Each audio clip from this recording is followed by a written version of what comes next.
is the story of Hugo the hippo, which is the short way to say hippopotamus, which is the long way to say river horse. There are lots of legends about hippos, but the one that changed Hugo's life is the legend about sharks. He always liked the hippos, but instead, the farmers took their complaint to the Aban Khan. It is the story of Hugo the hippo, which is the short way to say hippopotamus, which is the long way to say river horse. There are lots of legends about hippos, but the one that changed Hugo's life is the legend about sharks. He always liked the hippos, but instead, the farmers took their complaint to the Aban Khan. I'm Burl, and this is new Good Seasons Buttermilk Farm Style Salad Dressing. All you add is fresh milk and mayonnaise. Delicious. I'm Burl, and this is new Good Seasons Buttermilk Farm Style Salad Dressing. All you add is fresh milk and mayonnaise. Delicious. Folks, the Big Iced Tea Taste Test is history, and the clear winner is Louisiana. In Atlanta, it's Louisiana over Lipton, 65-30. In Birmingham, 67% prefer the great taste of Louisiana. Louisiana's secret? Louisiana just tastes a whole lot better.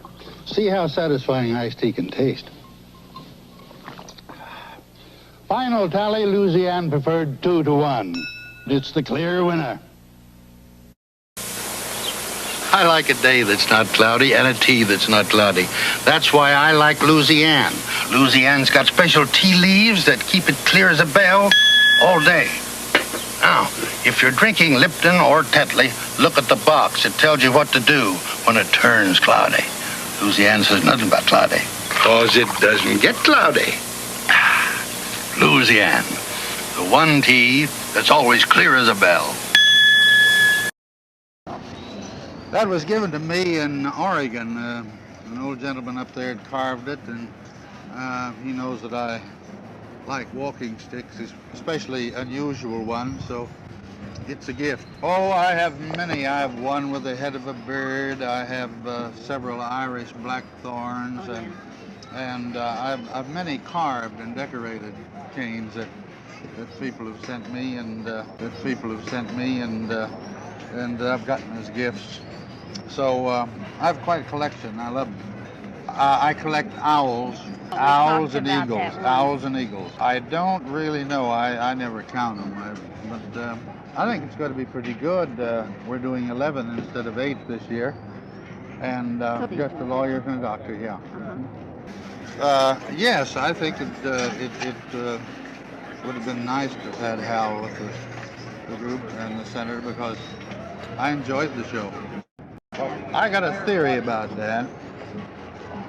I've been around the country quite a lot, as you know, and I ask questions and I discuss things with people, and I think it's possible. Now, this is just a theory. From what I gathered, they all liked Hal very much, and they like the idea of the show, but the public is very funny. They may not know exactly why they reject something, but there's always a good reason. And as I discussed the thing with people, occasionally I got a hint that here was a senator, a U.S. senator, so, quote, he is also a politician. And he was always really sort of the perfect man in the perfect position, you know, with the perfect attitude. And I think that the American people don't quite have that conception of politicians. And I think subconsciously they said this is not quite, you know, quite so. And I was, on 4th of July, I was in Bend, Oregon.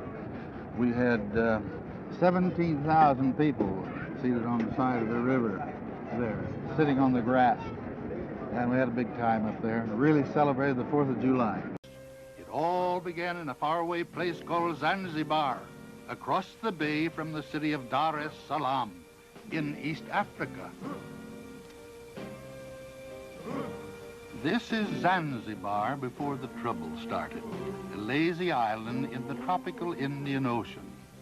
For as long as anyone there can remember, the people have always raised spicy cloves and been ruled by sleepy sultans. The latest and greatest of them all was the Sultan Majid. The Sultan enjoyed his power because he truly cared for his people. He kept them busy and prosperous by building the biggest clove industry in the whole world. The harbor at Zanzibar was not very deep, so ships had to anchor far offshore. Day after day, the porters waded through the water to take the cloves out to the great ships. Year after year, the people of Zanzibar grew more and more cloves for the people of the world, and the lines of porters grew longer and longer. It was a still, moonlit night when the Aban Khan led the angry farmers on a most evil mission. In his crazed mind, he saw the hippos as threatening clouds in the sky, daring to stand in his way. Clouds he had to destroy at all costs,